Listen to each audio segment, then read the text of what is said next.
ఢిల్లీలో వీధి కుక్కల సంక్షోభం. ఇటీవల సుప్రీంకోర్టు ఢిల్లీ వీధుల నుంచి వీధి కుక్కలను 2 నెలల్లోగా తొలగించాలని ఆదేశించింది. ఈ ఆదేశాలు ఢిల్లీ నగర మున్సిపాలిటీ అధికారులను గందరగోళంలో పడేసింది. ఎందుకంటే ఈ వీధి కుక్కలకు సంబంధించిన ఖచ్చితమైన డాటా లేదు.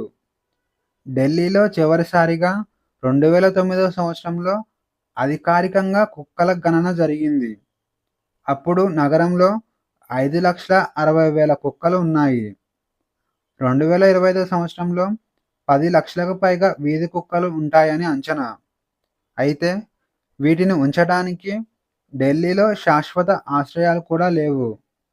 ప్రస్తుతం 3,000 కుక్కలకు సరిపడా ఆశ్రయాలు మాత్రమే ఉన్నాయి.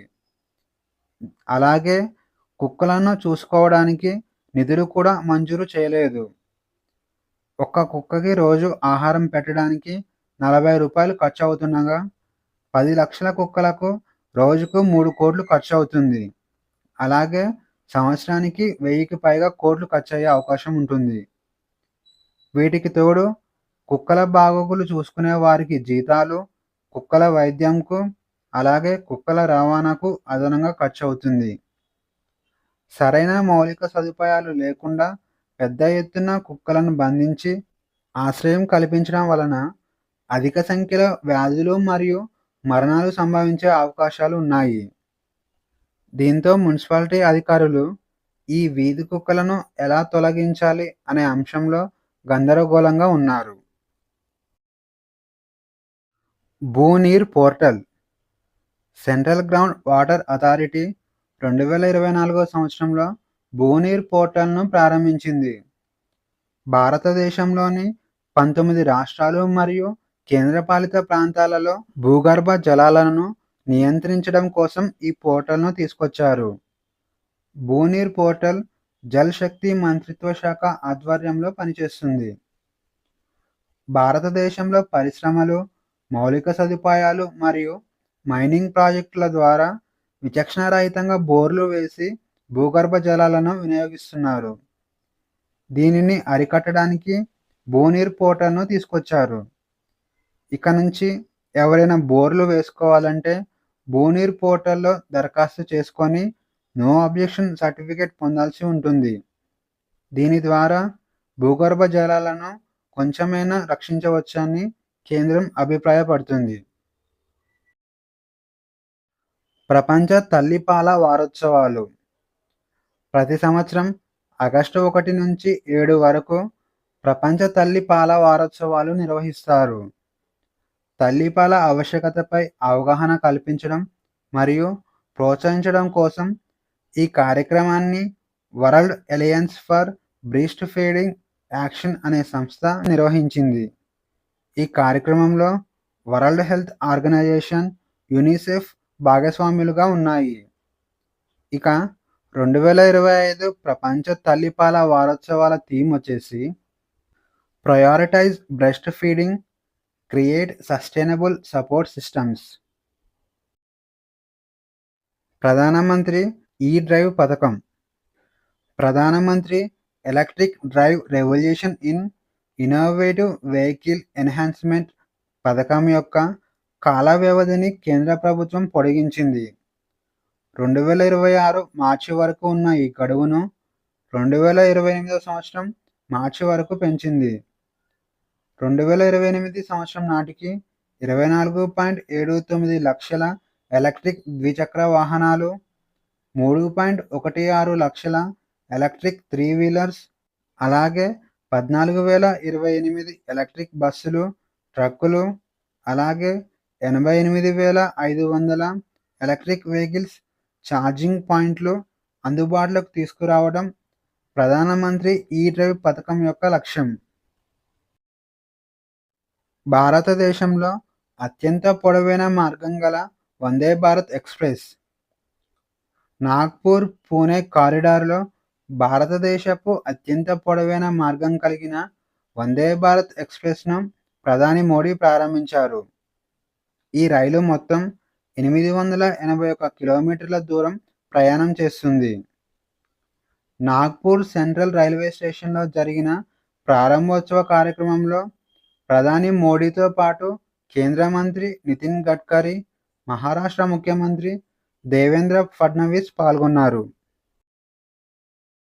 ఈ వైరస్‌ను క్యాన్సర్‌గా గుర్తించిన వరల్డ్ హెల్త్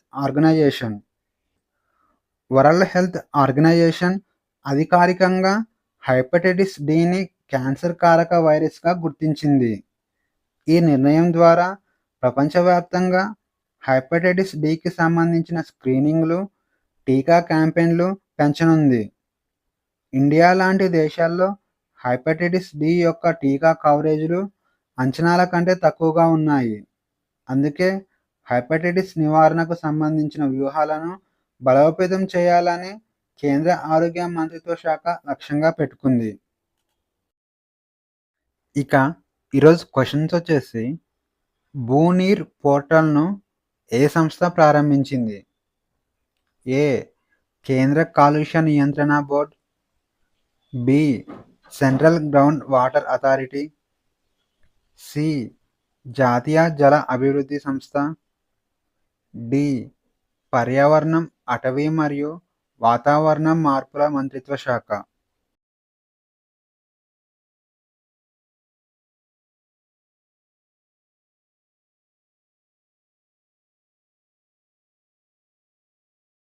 ఆన్సర్ వచ్చేసి option B, central ground water authority. India semiconductor mission ఏ మంత్రిత్వ శాఖ ఆధ్వర్యంలో పనిచేస్తుంది? ఏ. సైన్స్ అండ్ టెక్నాలజీ మంత్రిత్వ శాఖ, B. Electronics and information technology మంత్రిత్వ శాఖ, సి. వాణిజ్యం మరియు పరిశ్రమల మంత్రిత్వ శాఖ, డి. భారీ పరిశ్రమల మంత్రిత్వ శాఖ.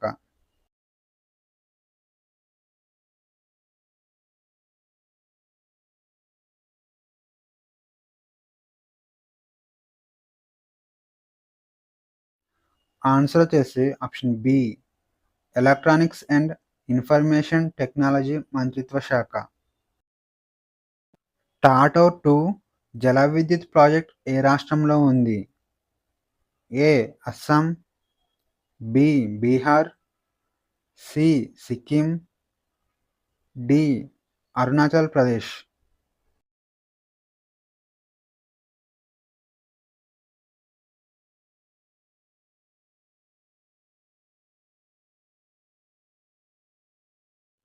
ఆన్సర్ వచ్చేసి option D, Arunachal Pradesh. Palamau tiger reserve ఏ రాష్ట్రంలో ఉంది? A. Karnataka, B. Kerala, C. Jharkhand, D. Maharashtra.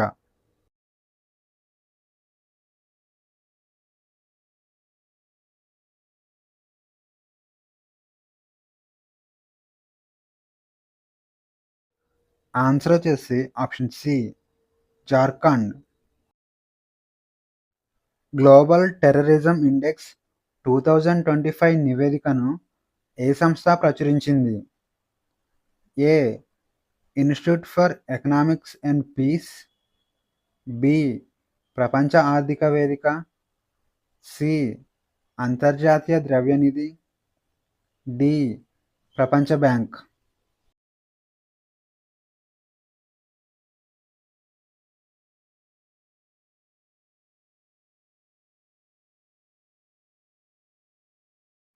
Answer వచ్చేసి option A, institute for economics and piece. కింది వారిలో ఇండియన్ నేషనల్ ఆర్మీని ఎవరు స్థాపించారు? A. Subhash Chandra Bose, B. Raj Bihari Ghosh, C. Mohan Singh, D. Sardar Vallabhbhai Patel.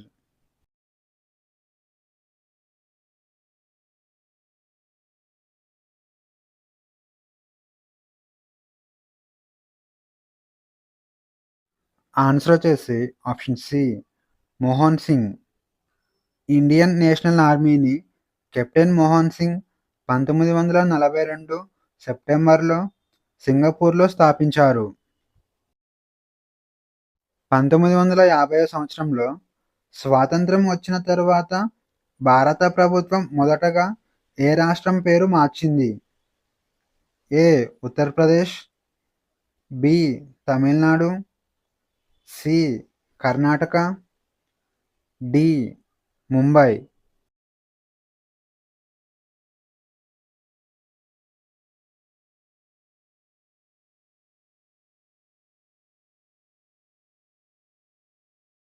Answer వచ్చేసి ఆప్షన్ ఏ ఉత్తరప్రదేశ్. స్వాతంత్ర్యం వచ్చిన తరువాత భారత ప్రభుత్వం కొన్ని రాష్ట్రాలు మరియు కేంద్రపాలిత ప్రాంతాల పేర్లను మార్చింది. అందులో మొదటగా యునైటెడ్ ప్రావిన్స్ను మార్చింది. 1950 సంవత్సరంలో యునైటెడ్ ప్రావిన్స్ను ఉత్తరప్రదేశ్గా పేరు మార్చారు. ఈశ్వరచంద్ర విద్యాసాగర్ ఎన్ని బాలికల పాఠశాలలను స్థాపించారు? ఏ. 25, బి. 35, సి. 45, డి. 55.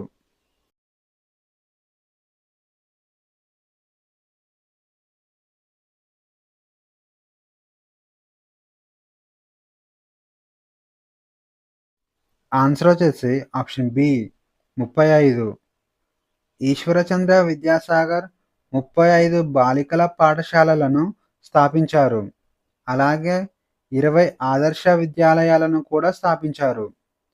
ఆ పాఠశాలలో చాలా వరకు ఖర్చులను ఈశ్వరచంద్ర విద్యాసాగర్ వ్యక్తిగతంగా భరించారు. ఈ కింది వాటిలో ఏ యూరోపియన్ వాణిజ్య సంస్థతో ఇండియా బ్లూ వాటర్ పాలసీ ఒప్పందం చేసుకుంది? A. Dutch company, B. French company, C. British East India company, D. Portuguese company.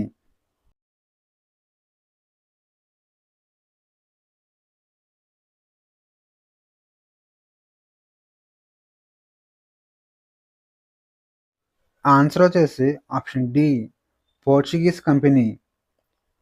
Portuguese వాణిజ్య సంస్థ భారతదేశంతో బ్లూ వాటర్ పాలసీ ఒప్పందం చేసుకుంది. ఈ ఒప్పందాన్ని అప్పటి Portuguese viceroy Francisco de Almeida ప్రవేశపెట్టారు. పదవిలో ఉండగా హత్యకు గురైన ఏకైక భారత వైస్రాయ్ ఎవరు? ఏ.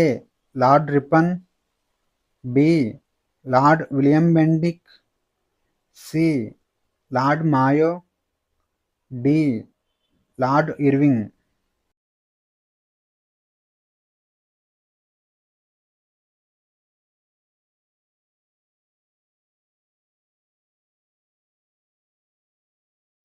ఆన్సర్ వచ్చేసి ఆప్షన్ సి లార్డ్ మాయో.